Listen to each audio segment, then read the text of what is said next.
10 realities of living in Raleigh, North Carolina that catch people totally off guard. You know, over 70% of homes in Raleigh come with HOA fees, so there's really no way around them. School assignments can change just by crossing the street, and most buyers don't see that coming. So here's a big one. Bars close at 2 a.m., not 4 like other cities. And that's just the beginning. After 30 plus years in this market, today I'm sharing 10 realities that living in Raleigh that surprise people moving here from other cities. So let's start with when you move to Raleigh, you're not choosing a city, you're going to be choosing a micro market in Raleigh. And there's a shock that comes when families realize school assignments can change just by crossing the street. So sadly, most buyers don't even know that these invisible lines are there until after they're already committed to buy a home. You know, when people say that they're house hunting in Raleigh, they're usually picturing one market, and in reality, they're stepping into dozens of micro markets. Each one has its own price structure, competition, and buyer profiles. So 2 homes just 5 minutes apart can feel like they're in completely different places. Wake County's median price sits in the mid to high 400s, and that number doesn't help much when you're actually buying a home. In nearby Cary and Apex, prices jump to the mid 500s and the low 700s. So farther east, like areas in Knightdale and Wendell, and now you're closer to 300s and 400s. So inventory across Wake County is around 3.3 months of supply, which sounds pretty balanced. But the most desirable micro markets are still dealing with much tighter inventory. That keeps them firmly in seller's market territory, even while overall the larger region may have cooled a bit. Your daily life usually comes down to which side of the road you live on. School zones, resale demand, tax rates, homeowners association rules, and even the kind of competition that you'll face when you sell your home at a later date. And speaking of HOAs, and of course that stands for Homeowners Association, for those of you that have been out there living off the grid, the largest share of homes with these required fees can seriously change how you think about your monthly budget. So now all of these shifts based on micro market lines that most people don't even realize are there. That's why the real decision isn't Raleigh versus Cary, it's which exact pocket you choose inside each area. So smart buyers learn these invisible boundaries before they step into a showing. And that matters even more once you understand that the triangle works very differently from traditional cities. You know, a quick note here, if you're thinking about moving to the triangle and you want to understand these micro market boundaries, this is what I help families make sense of every single day. As a boots on the ground local expert, I'd love to help you so you can feel confident buying in our area. And my contact information is in the description below. Call, text, email, send up a smoke signal, I'll be here. The triangle doesn't have a true center. That's what most people don't understand. Now, here's what trips up almost everyone who moves here, trying to figure out where to live and when there isn't one downtown that runs everything. Life here works more like a group of hubs. You might work in one place, live somewhere else, and spend your free time in a totally different spot. So downtown Raleigh, North Hills, Cary, Durham, none of these areas run the whole region. Durham has turned into an amazing arts and food scene with a grittier and a more creative vibe.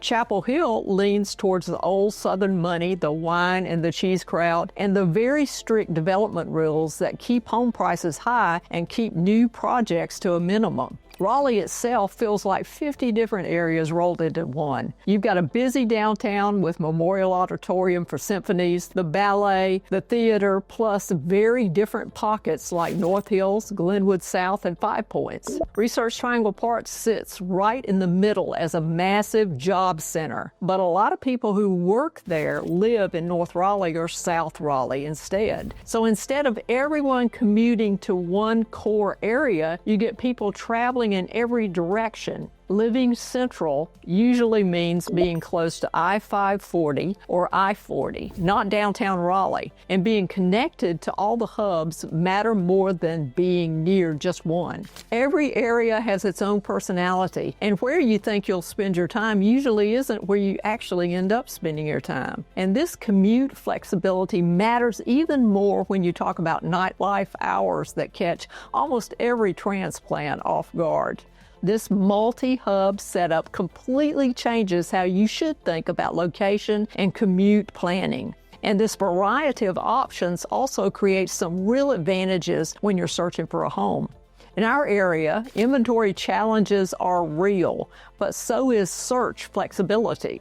So what most buyers miss is the idea of a housing shortage. Doesn't tell you the full story. It depends on where and how you're looking. Total inventory is up about 30% compared to last year, and that gives buyers more leverage than we've had since before COVID. Wake County inventory is now over 3 months of supply, and that's a big jump from the intense 1 month or less levels that we've suffered through in the past years. The catch is that a move-in ready detached home under $500,000 is still tough to find, and that's especially true in strong school districts and established neighborhoods. So this is where flexibility can really work in your favor. If you're set on a single-family detached home in the low 400s inside I-540, you're probably looking at older homes that need updates. But if you're open to townhomes or look at a little further out in places like Fuquay-Varina or Knightdale, your options will expand fast. School zones change everything. Different areas attract different types of buyers, which create pockets of intense competition for the best homes in the top neighborhoods. So some school districts just pull more demand than others. So when you see how enrollment caps work for our school system, that may stop a lot of families in their tracks. Now, the market usually feels tighter than it really is because buyers look in one school,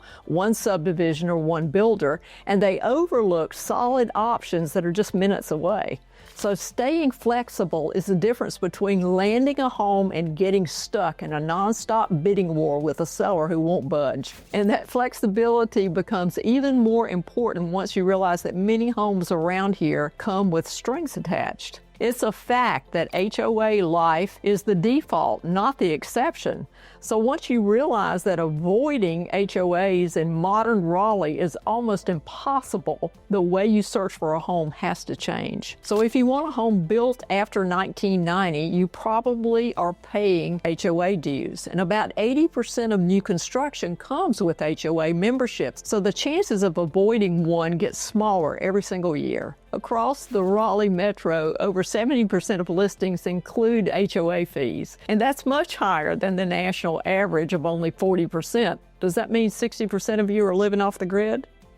This is a market where HOA dues are the norm. And these aren't just simple maintenance fees. HOA rules usually control rentals, parking, fences, landscaping, and occasionally even paint colors. So you can't just put up a fence without approval. And usually you can't park an RV in your driveway.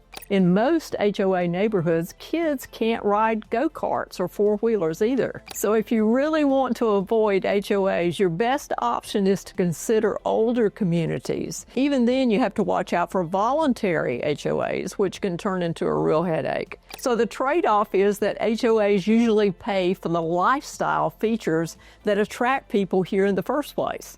Pools, greenways, tennis courts, community events. They work like a private layer of local government handling services that the city does not handle. The national average for homeowners association fees are around $135 per month. But around here, newer single-family detached communities, you might pay anywhere from $100 to $300 or more, depending on the amenities. Of course, condos and townhome communities will usually be higher fees. In modern Raleigh, you don't avoid HOAs HOAs, you choose the one you can live with. So you need to budget for the fees and study the rules before you make a bid, because this affects both how you live and what you spend. And those HOA fees are only a part of the monthly cost. Property taxes bring a few surprises also. So when people relocate here, they usually say our property taxes are low. But the whole low tax message sounds great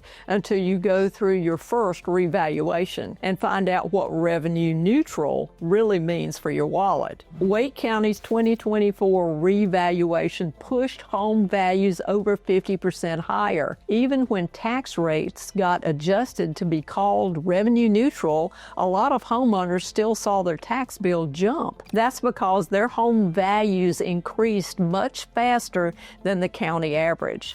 For 2025 and 2026, Wake County's tax rate sits at 51.72 cents per $100 of tax value, and the city of Raleigh adds another 35.50 cents.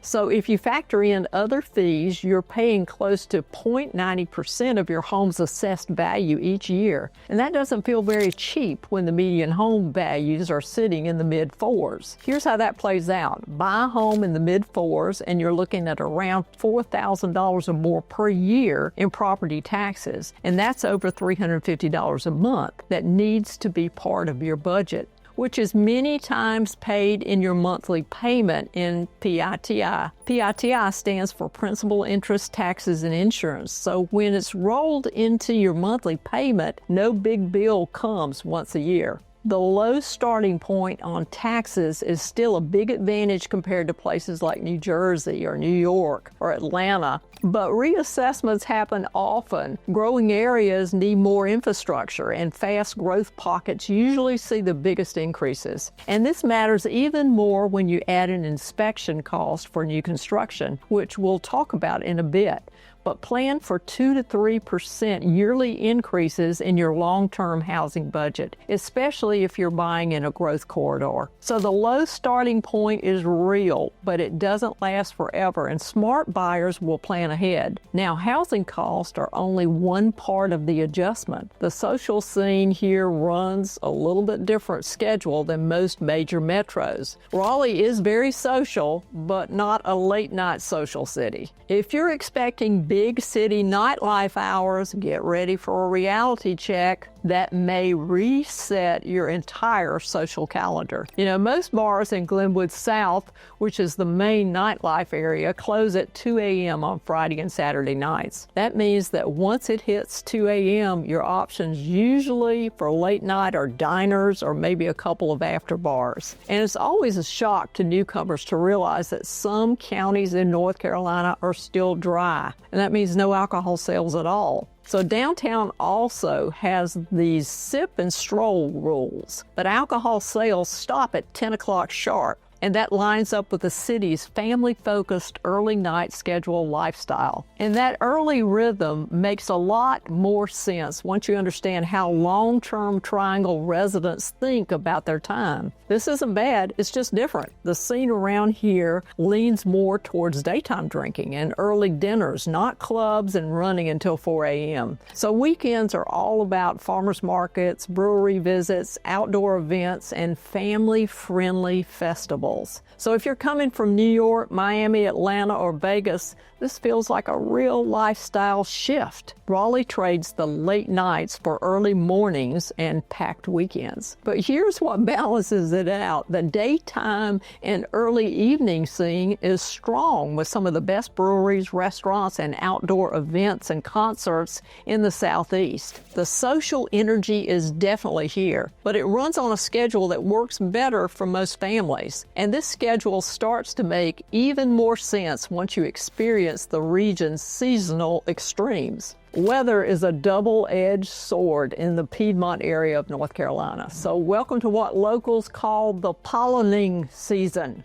It's the season that turns every car yellow and sends newcomers rushing out to buy allergy meds that they never needed before they moved here. So Raleigh has a humid, subtropical climate with hot and sticky summers. July highs usually land around 88 to 93. The muggy season can run from May through October, depending on the year. In July and August, the dew points make the air feel so thick it's almost wearable. Outdoor time shifts to early mornings, late evenings, or sometimes people don't go out of the house for a few weeks. The humidity goes beyond being uncomfortable. It's heavy enough to change how your entire day works. So pine pollen covers the city in a thick yellow layer from late March into early April. Pollen counts get so high you can actually see it floating through the air. So spring pollen season peaks from March through May. It affects outdoor plans and takes real prep if you're even a little sensitive. So here's the funny part about winter. Snow is rare enough that the grocery stores run out of bread just because it's in the forecast. You know, I've seen our schools shut down for 3 straight days over snow that never showed up.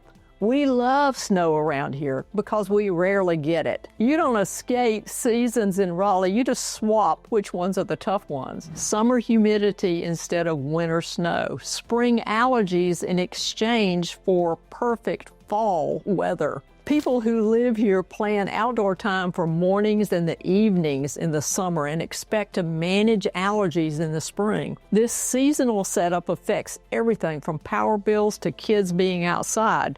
But the biggest surprises for new families usually comes from the school system. Our school quality is hyper-local, and those rankings online can be misleading.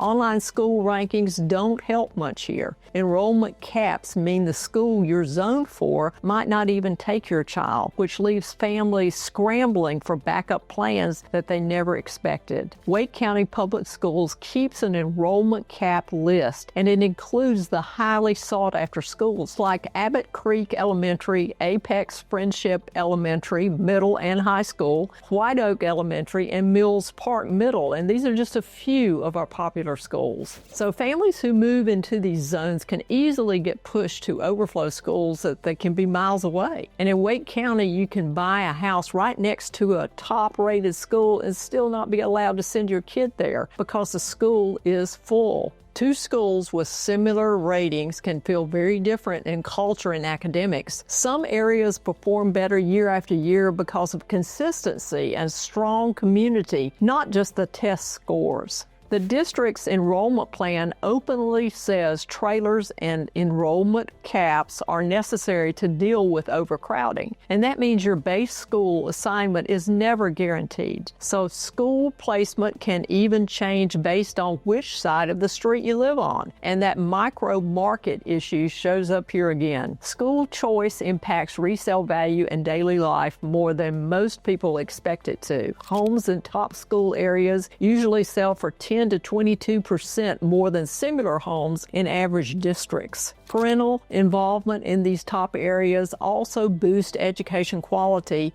in ways test scores just don't show. So always confirm actual school assignments with the district before you make an offer. Don't rely on online rankings, and remember that caps can change every year. I've always advised that when school is a family's top priority, to visit the school.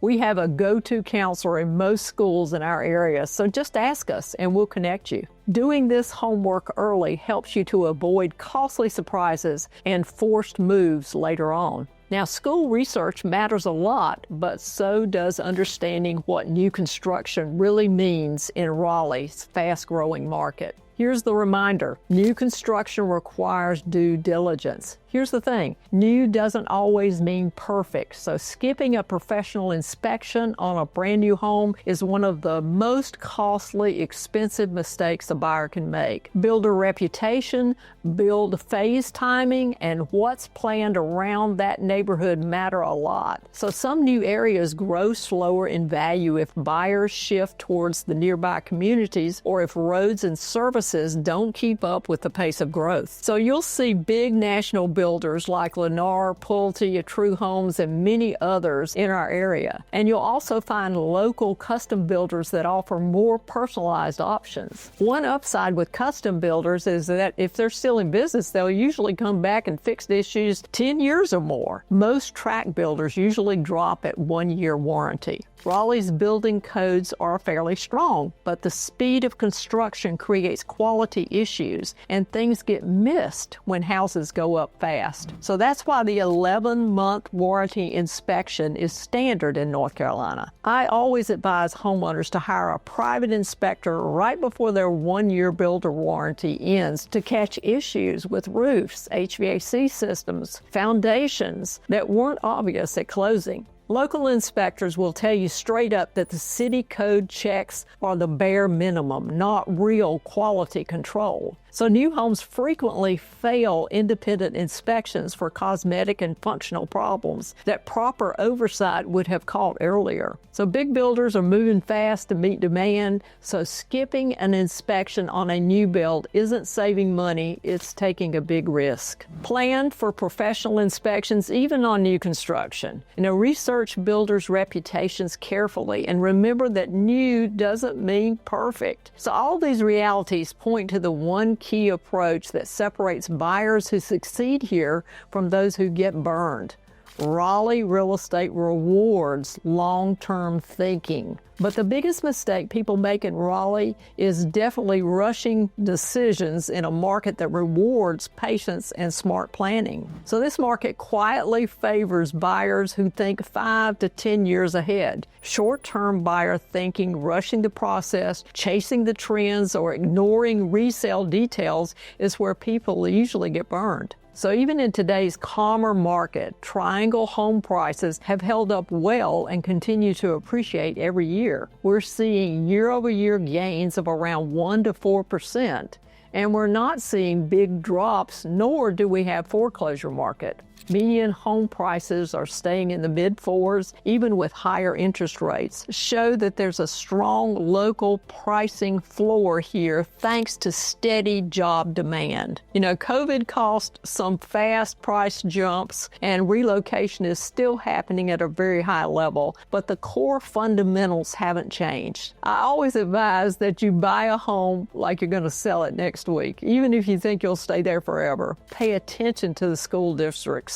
for resale value, even if you don't have kids. Think about commute patterns, even if you work from home right now. Look at what's planned for nearby development too. I do a lot of videos on upcoming development. Raleigh's steady population growth, the strong job market, and the location create a get-rich-slow kind of market, not a quick flip environment. So with median prices about 1% higher than the national average, but a cost of living about 3% lower, this place still works as a long-term equity play driven by real growth, not speculation. Families who do well here treat buying a home as a long-term move. They focus on strong fundamentals, they plan for a 5 to 10-year hold, and they make choices that support future value and easier resale. If you're viewing Raleigh as a 1 to 2 year stop, that can be done with minimal risk, but you've got to have a pro guide you, and you'll likely pay a little bit more for the flexibility. So if you're planning to build a life here, the market rewards patience and smart decisions. And that mindset tied into everything that we've talked about today. So these are the inside details that separate buyers who do well in the triangle from the ones that learn the hard way. Most people figure out this stuff after they've already bought a home. Now you can plan ahead and get positioned the right way from day one. If you're thinking about moving to the Triangle and want guidance that is tailored to your specific situation, send me an email at marti@martihampton.com today. I help relocating families avoid mistakes in real estate every single week. And make sure to check out the video I've linked here where I share my honest take after 40 years of living in Raleigh. It's the kind of real perspective you don't hear from anyone else. So I hope to see you next time.